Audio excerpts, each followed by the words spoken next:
তো ফ্রেন্ড, তোমরা এখন এই যে দেখতে পাচ্ছ স্ক্রিনে যে 3D ডিজাইনটা, এই ডিজাইনটা কিন্তু আমরা এই ওয়ালে কপি করব। পুরো সেম এদিকে যেমন গেট আছে দেখতে পাচ্ছ 3Dতে গেটের ডিজাইন, প্লাস নিচে আমাদের কেবিনেট আছে, দু সাইডে দুটো ওপেন বক্স আছে, সেলফ আছে। পুরো এই যে 3D ডিজাইনটা কিন্তু এখানে কপি হবে। তো এর ওয়ার্কিং প্রসেস আমরা কিভাবে করব পুরো ভিডিওতে তোমাদের তুলে ধরবো।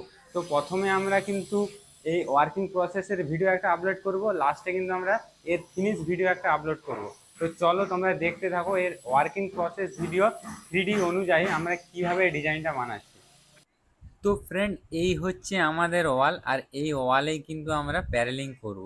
তো এখানে দেখতে পাচ্ছ কতগুলো তার এদিক ওদিক করে এসেছে, আর যেভাবে তার গেছে সেভাবে আমরা পেন্সিল দিয়ে প্রথমে মার্ক করে নিয়েছি।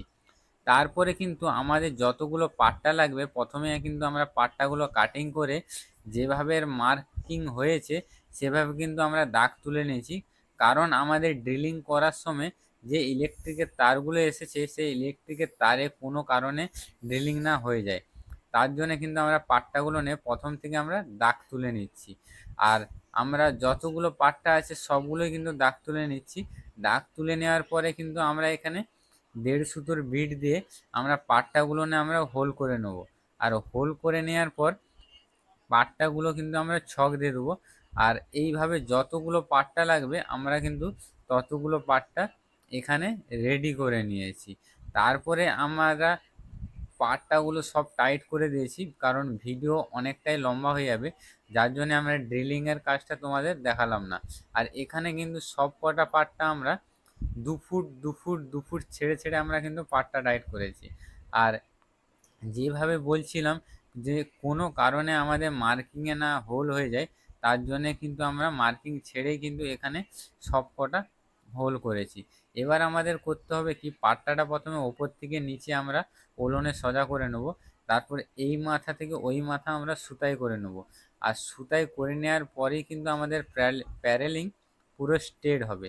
আর এই দেখতে পাচ্ছ এখানে আমরা কিন্তু উপরে নিচে ওলন করে নেওয়ার পরে আমরা বাটাম দিয়ে চেক করে নিলাম যে আমাদের পাট্টাটা সোজা আছে কিনা।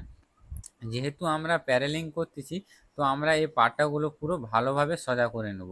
তো ভিডিও বেশ লম্বা হয়ে যাওয়ার কারণে আমরা কিন্তু প্যারেলিংয়ের প্লাই লাগানোর কাজটা দেখালাম না। এখানে দেখতে পাচ্ছ প্যারেলিংয়ের উপরে আমরা মার্ক করে নিয়েছি কতটা ডাব্বা হবে, সেই অনুযায়ী যেখানে প্রোফাইল লাইট হবে সেই প্রোফাইল লাইটের তারগুলো কিন্তু আমরা ছেড়ে দিয়েছি। আর এইভাবে কিন্তু আমরা নিচের যে কেবিনেটটা আছে কেবিনেটটা কিন্তু আমরা তৈরি করে নিয়েছি প্রথম থেকেই, কারণ ভিডিও অনেকটাই বড় হয়ে যাবে, যার জন্যে কীভাবে কেবিনেটটা বানালাম সেটা দেখালাম না। পুরো সরাসরি 3D ডিজাইন অনুযায়ী আমরা পুরো কেবিনেটটা আমরা বানিয়েছি। এখানে দেখতে পাচ্ছ দু সাইডে দুটো করে পাল্লা আছে, আর বাঁ সাইডে আমাদের দুটো ডয়ার, নিচে দুটো পাল্লা আছে। এখানে পুরো ডাব্বাটা আমাদের জায়গা অনুযায়ী সেট করে নেব। এই কেবিনেটের ওপরে কিন্তু আমাদের দুটো সেলফ আছে যেমন 3Dতে আছে, আর দু সাইডে দুটো ওপেন কেবিনেট আছে। তো এবার আমরা কি করব, যে ওপেন যে দুটো কেবিনেট আছে সেই কেবিনেট দুটো কিন্তু আমরা এখানে ফিট করে দেবো। আর আমরা এই নিচের ক্যাবিনেট থেকে ওপরের ওপেন ক্যাবিনেট মাঝের গ্যাপটা কিন্তু 2 ফুট রেখেছি। 2 ফুটের ওপরে কিন্তু 2 ফুট চওড়া 3.5 ফুট হাইটের দুটো দু সাইডে কিন্তু ওপেন ক্যাবিনেট আমরা তৈরি করছি, যেটা ইনস্টলের কাজ হচ্ছে। আর এই ক্যাবিনেটের ভেতরেও কিন্তু আমাদের প্রোফাইল লাইট আছে। আর এই প্রোফাইল লাইটের গ্লোটা খুবই সুন্দর লাগবে, সেটা তোমরা কিন্তু ফিনিশের পরে দেখতে পাবে।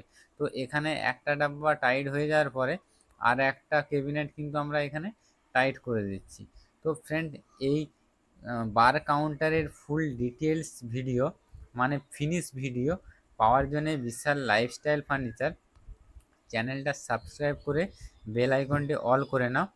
আর ভিডিওটি ভালো লেগে থাকলে অবশ্যই ভিডিওর শেষে কিন্তু একটা লাইক করে দিও।